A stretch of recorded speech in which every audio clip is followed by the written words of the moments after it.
Welcome back to JB Reviews. Today we're going to do a video on a 2020 Dodge Durango.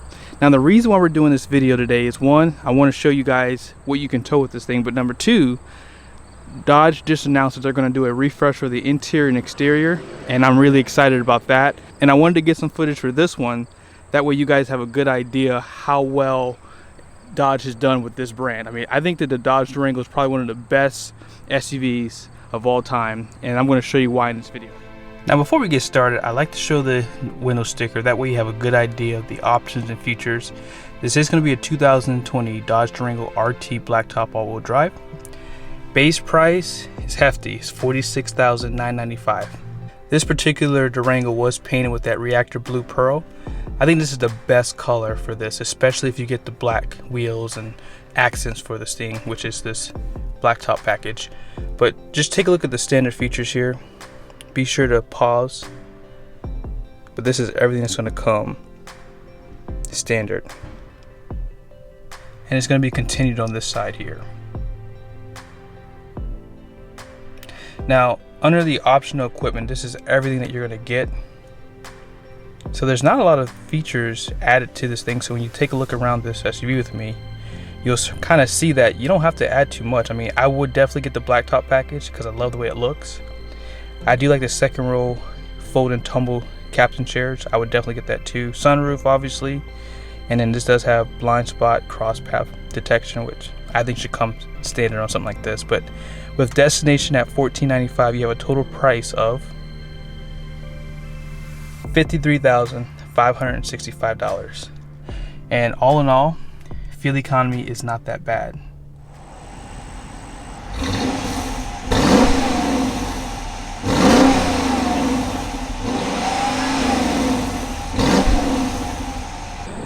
Let me be clear when I say this is the best SUV. This is the best mid-size SUV currently out right now. The reason why I think that is because this is the only SUV in the mid-size segment, correct me if I'm wrong, that has two V8 engine options. This one has a 5.7, and if this is not enough power for you, you can actually move up to a 6.4 liter. Let's take a look under the hood. So this 5.7 liter V8 is going to be good for 360 horsepower and 390 pound-feet of torque. Now if you do choose this option, I would strongly recommend getting the tow prep package, mainly because it gives you this rear load leveling suspension and it gives you heavy duty engine cooling. This does have MDS, so this will deactivate cylinders for you too. So if you definitely are looking and concerned about fuel economy, Dodge has you covered. And for 2021, Dodge decided to add a third option for a V8 engine, 6.2 liter V8 supercharged, and it's basically the Hellcat motor. So you have 3 V8s for this thing. So how fast do you want to go with your family? Dodge has you covered. Now up front, you can see that you have a lot of grills, a lot of things going on. This grill here in the center, this is called a mail slot, and this is really just to help feed air to the engine, especially if you're towing. This is going to be really good. It's going to keep the engine bay a little bit cooler for you. And I love the overall style of the headlights. This will be all redone for 2021, which is a good thing. I think that this is kind of looking dated, but you do have HID headlights, incandescent turn signals, and they give you a daytime running light at the bottom there too. In the comment section, let me know what you guys think about the reactor blue. This is the color I would get if I was in the market for a Durango, and I think that the blacktop just really just completes it.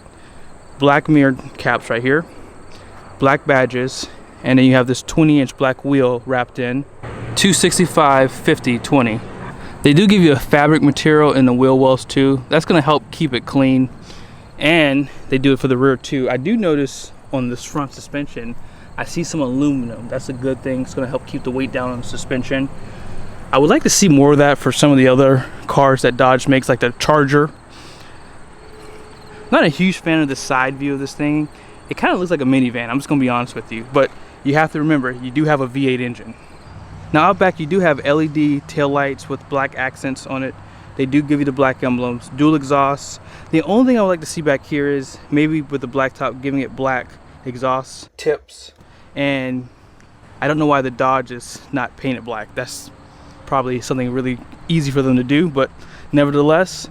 Now you do have the parking sensors just below too. I want to show you the front really quickly. Hold on one second. One thing I like about the parking sensors here is they do give you one on the side, because sometimes you're not thinking about it, but you might be coming close to something that might come and hit you. So this one is a good addition to the side of the bumper. And I didn't show you those LED fog lights too, and it's like a dual beam projector style too. Really cool, very nice touch. One thing you might notice too is on the mirrors you do have a turn signal on the side. And this does have a smart key system, so if you need to lock the door, they give you a button right here. And if you need to unlock the door, you just slide your hand in and it will open the door for you. Very solid SUV. I think it looks really good. And as I mentioned, you should definitely put it on your list of cars to look at if you're in the market.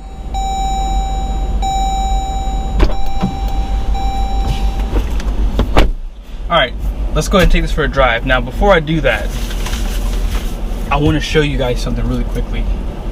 Alright, so I'm going to put it in gear, and this is just something, this is a test, because what happens sometimes is when you're scatterbrained like I am, sometimes I'll get out of the car, I'll stop the car, I'll get out, and automatically the car will put it into like a hold. That way the car doesn't roll forward or roll over you.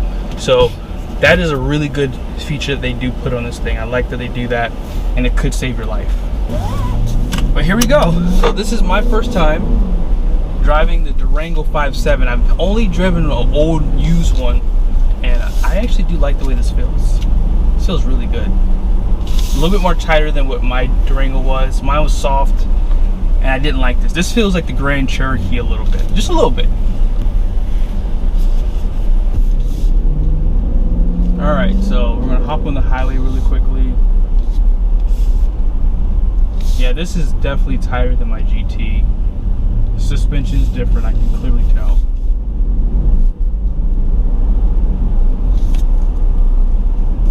If I put it in sport mode, let me see if that tightens up the steering a little bit.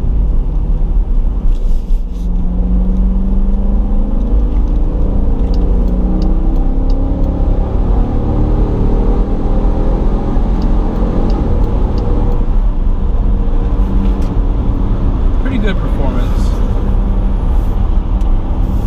Take it out of sport, it really just changes the shifts. That sport mode may be a tow haul mode too.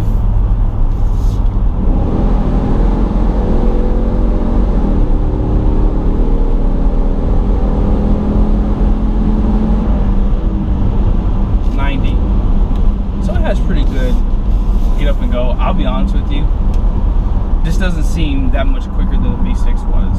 I mean, I know it is. It just doesn't feel that. So I'm gonna go around a curve a little bit here. Okay. This is nicer than my GT was. The suspension has to be a little bit different because this one handles so much better. And it's tight, but it's not uncomfortable. It's really smooth.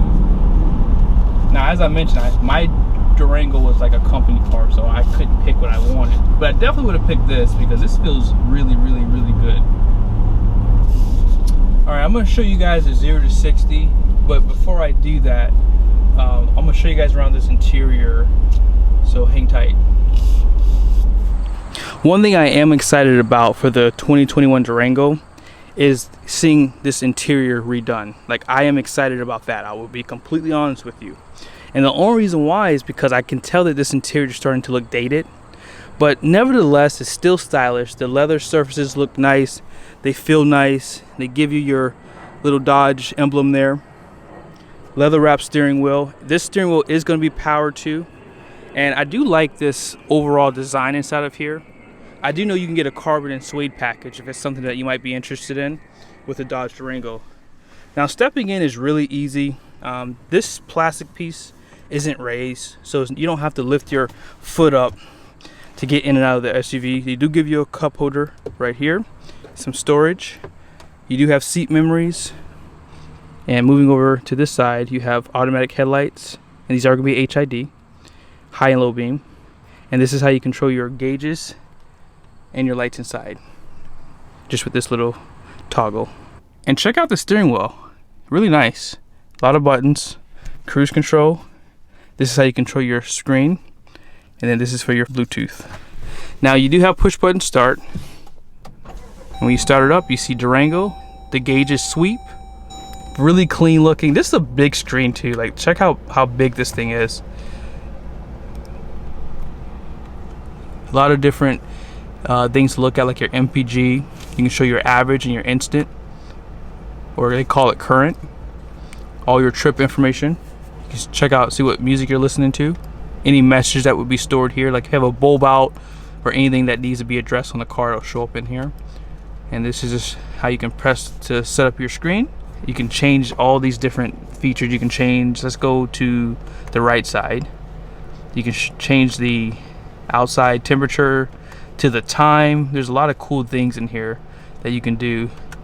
And then of course, this is just gonna show you your speed. You can change this to kilometers if you need it to be by pushing OK. And you can either do a digital or you can do an actual gauge. Now, as far as the information goes, they show you your battery life, tire pressure, transmission temperature, oil temp, and then your oil pressure, and then 100% oil life because the car's brand new. Love the fact that they give you the paddle shifters. Even if you get the V6, they still give this to you. This is always nice to use when you're coming to a stop, and you can also do it from the gear shifter here. This is going to be an 8.4-inch display. It does have navigation. Really clean, really easy to use, very responsive. I mean, there's just so much about Dodge that they do right, and this infotainment is the best in the business. I've used quite a few of them, and every time I always say Dodge has still topped my list of infotainments. Now, as far as your climate goes, I'm a huge fan of using buttons. I know in time we're gonna have nothing but this to see probably 5 or 10 years from now. We're just gonna have a screen, no buttons. But you can control your dual climate control. You can turn your AC on and off. The only thing is, if you want to control your heated or ventilated seats, you have to come through the screen. Now, you do have a backup camera, and not a high resolution, but it gets the job done. And there's a lot of features that you can use for this thing. Like if you need to see fuel prices near you, they have that. If you need to see the weather, they have that too. If you want to see the Doppler radar, it'll show you pretty much any storms that are coming towards you, things like that. And really, there's just so much. I mean, you have Bluetooth capability, you have Apple CarPlay. There's so much in this thing that it would take probably 30 to 45 minutes to go through, and we're not going to do that today. So you can turn off the parking sensors. It does show it to you inside of here, and it shows illuminated down here if your parking sensors are off. Eco mode, no one drives a V8 in eco mode except for me. And you do have a sport mode also, and that does turn off your eco, and you can turn off the traction control if you need to. They give you 2 USBs below, auxiliary, and you have a direct current power outlet back here. Up top, you do have some incandescent bulbs, home link for your garage or your gate, and this is how you control your sunroof.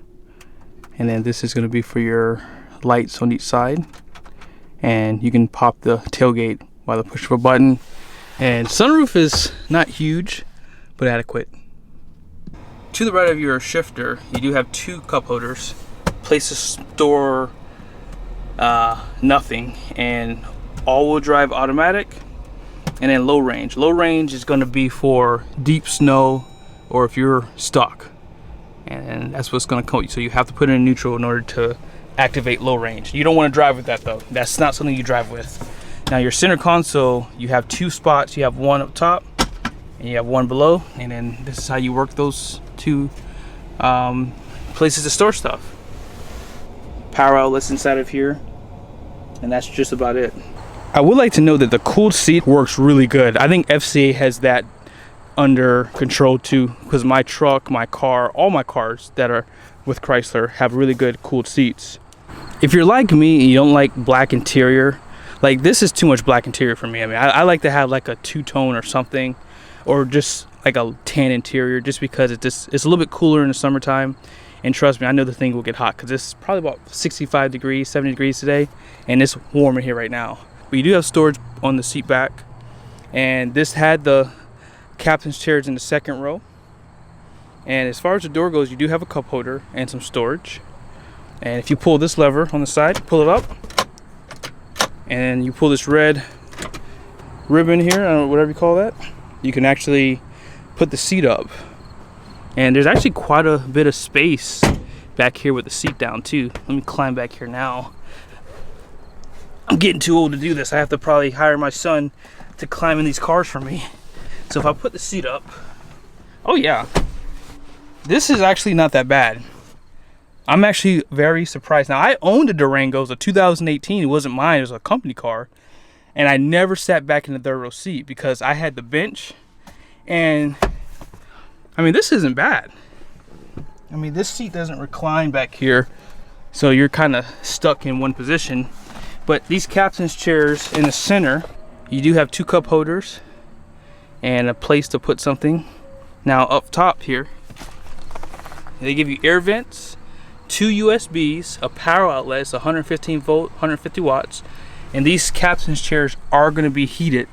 And up top, they do give you some controls for the AC back here. Now, you can control this up front too, and you can lock this to work with the system up front. We'd love to see more LEDs inside the interior, and they do give you some AC vents on the roof too. Now, as we're back here too, a cup holder on this side, another one over here, and like I said, it's not bad. I'm actually surprised how much space I have. Now we're gonna, oh gosh, I might have spoke too soon. Oh man, in this seat I would have to go up some more for me to be comfortable. Like, check this out, I can recline the second row captain's chairs, and that might affect the third row seats comfort, so you may have to ask them how much you can come back. But this is definitely tight, but it is a mid-size SUV, so that's going to be an issue. Now, with that third row seat up, you have a fair amount of space back here, and you have a little bit of storage just below the floor. Now, if we put the seat down, if you don't need to use this, you have a lot more space to store a lot of stuff. I mean, very easy to do. All you gotta do is just pull this, and that's it. So I wanted to show you how much space you have behind the third row seat, and you don't have much, as you can see. It's just not a lot of space. In order for this to fit correctly, so where you can close the door, you have to put it on this side, but you can still see 4 people in here. And you can probably get maybe another box behind it too, so that's a good thing also. So once one seat is down, you have ample space in the back of this Durango. So this is not a 0 to 60, but it's a good rolling start.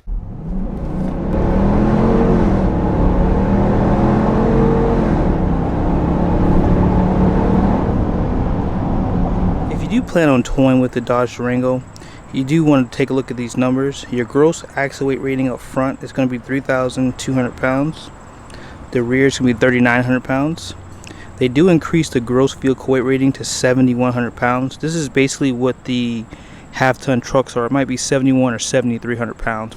All in all, you do have a total of 1,200 pounds of payload capacity. Hey guys, thank you so much for watching the video. I hope it was helpful. Be sure to like and subscribe to the channel, and I'll see you soon.